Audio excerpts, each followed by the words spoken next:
네, 오늘은 4월 21일입니다. 화요일입니다. 새벽 예배에 나오신 우리 성도님들 환영하고 축복합니다.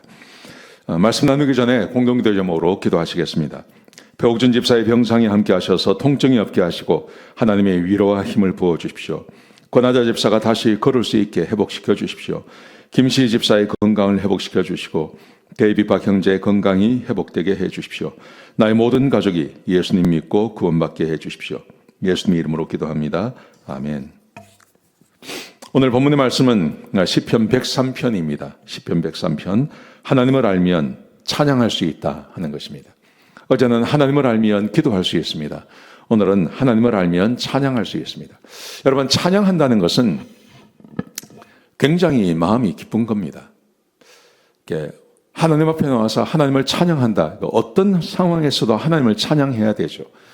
그런데 사람의 마음에서 하나님을 찬양한다는 것은 하나님에 대해서 굉장히 좋은 것을 알고 있는 겁니다. 그래서 하나님을 생각하면 하나님께 찬양과 영광을 올려드릴 수 있습니다. 왜 하나님을 찬양하지 못하냐 하면 하나님을 모르기 때문에 그렇습니다. 근데 하나님을 아시면 하나님을 찬양할 수 있습니다. 오늘 본문에 보시면 세 가지 이유가 나옵니다. 왜 하나님을 찬양해야 되는지. 첫 번째, 개인적으로 하나님의 은택을 받았기 때문에 그렇습니다. 2절에 보시면 하나님의 모든 은택을 받은 자, 그걸 받았기 때문에 내가 최선을 다해서 하나님을 송축하라. 하나님을 송축하라. 송축하라는 말을 두 번이나 씁니다. 송축한다는 말이 하나님을 찬양하고 경배한다는 말입니다. 왜 하나님을 경배합니까? 하나님의 모든 은택이 나에게 왔기 때문에요. 그 은택이 뭘까요? 3절부터 5절까지 말씀해 보시면 무려 6가지를 이야기합니다. 이렇게 말씀하세요. 너의 모든 죄악을 사하시고, 두 번째, 너의 모든 병을 고치시고, 세 번째, 너의 생명을 파멸해서 속량하시고, 네 번째, 인자와 긍휼로 관을 씌우시고, 다섯 번째, 좋은 것으로 너의 소원을 만족하게 하시고, 여섯 번째, 너의 청춘을 독수리같이 새롭게 하셨다. 이렇게 말씀하세요. 온갖 좋은 것들이 다 있죠. 죄를 사해 주시고, 병을 고쳐 주시고, 생명을 고쳐 주시고, 우리의 청춘을 독수리처럼 날게 해 주시는 그 은혜. 이게 하나님이 하시는 일입니다. 여러분, 하나님 앞에 어제도 말씀을 드렸지만 병이 들었을 때 주님 앞에 찾아 나가시면 하나님께서 그 병을 고쳐 주십니다. 내가 심각한 죄악 가운데 있을 때 하나님 앞에 나가면 그 죄로부터 빠져나오게 하시죠. 다시는 범죄하지 않게 해주시죠. 우리가 청춘일 때 하나님을 잘 섬기면 그 사람을 정말 그의 인생을 책임져 주셔서 하나님께서 축복해 주시죠. 여러분, 이것은 얼마나 귀한 건지 모릅니다.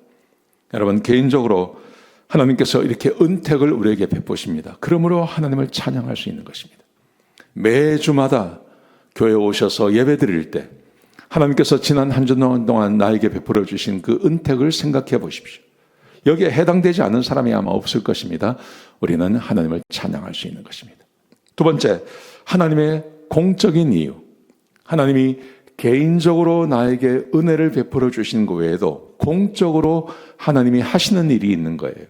자, 그걸 6절, 7절에 이렇게 말합니다. 하나님은 공의를 행하십니다. 하나님이 나에게만 그렇게 하시는 게 아니라 하나님께서 세상에 공의를 행하십니다. 또 억압당하는 모든 자를 위하여 심판하십니다. 여러분, 우리가 세상을 보면서 내가 아무리 개인적으로 행복을 누린다 하더라도 세상을 바라보며 절망할 때가 참 많지 않습니까? 지금 우리가 사는 세상이 그렇죠. 정의가 실현되지 않는 세상. 악을 선이라 그러고 선을 악이라 그러는, 온 신문이, 방송이, 세상이 그렇게 돌아가면 절망할 수밖에 없는 겁니다. 그런데 그게 결코 오래가지 않습니다. 반드시 하나님께서 공의를 베푸십니다. 그걸 바라볼 때 우리는 하나님께 영광과 존귀를 올릴 수 있는 겁니다. 보십시오. 하나님은 공의로우십니다. 그리고 억압당하는 사람을 위해서 하나님께서 심판하십니다. 이것을 모세와 이스라엘 자손에게 말씀하셨습니다. 하나님께서 그렇게 하시겠다고 약속해 주신 것이죠. 이게 얼마나 귀한 것입니까? 이게 하나님을 찬양할 수 있는 이유인 것입니다. 잠깐 악이 이기는 것 같아요. 그런데 절망하실 필요 없습니다. 반드시 하나님께서 공의로 세상을 심판하십니다. 세 번째로 하나님의 성품 때문에 그렇습니다. 자, 8절부터 11절까지 말씀해 보시면 하나님의 성품에 대해서 이렇게 말을 합니다.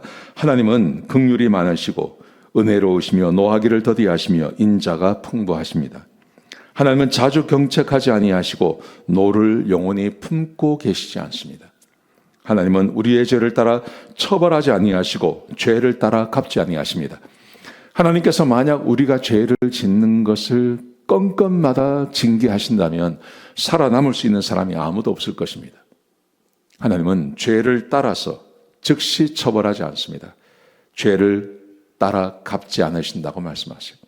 마지막에 11절에 보시면 하나님을 경외하는 자에게 인자를 베푸시는데 크게 인자를 베푸신다고 말씀하세요. 우리 인생을 돌아보면 이 말씀이 딱 맞죠. 우리가 하나님의 인자하심으로 살아남는 거죠. 범죄하고 죄를 지어도 하나님께서 용서해 주세요. 그래서 우리가 살아남는 거죠. 하나님께서 긍휼을 베푸시고 은혜를 베푸심이 얼마나 많이 있습니까? 그러므로 우리는 하나님을 찬양해야 할 이유가 참 많은 겁니다. 오늘 이 시편 103편에서 길지 않은 장입니다. 1절에서 13절까지 11절까지 하나님을 찬양해야 될 이유.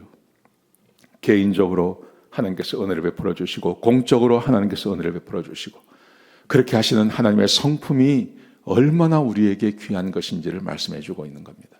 여러분, 우리는 항상 하나님을 찬양해도 모자라는 것입니다. 오늘 화요일인데 내일 수요일 날 오셔서 하나님을 찬양하십시다. 토요일 날 새벽 예배 오셔서 하나님을 찬양하시고 주일 날 교회 오셔서 하나님을 찬양하시기 바랍니다. 그리고 여러분의 개인의 삶에서 하나님을 찬양하시기 바랍니다. 기도하시겠습니다. 아버지 하나님, 귀한 말씀 주셔서 감사합니다. 하나님께 찬양과 영광을 올려드립니다. 우리 하나님은 우리의 찬양을 받으시기에 합당하신 분이십니다. 하나님, 우리 교회가 함께 모여 주의 이름을 높여드리는 그런 귀한 교회 되게 해주시고 각자 흩어진 삶에서도 하나님을 날마다 찬양하게 하여 주옵소서. 감사합니다. 예수님의 귀하신 이름으로 간절히 기도드렸습니다. 아멘.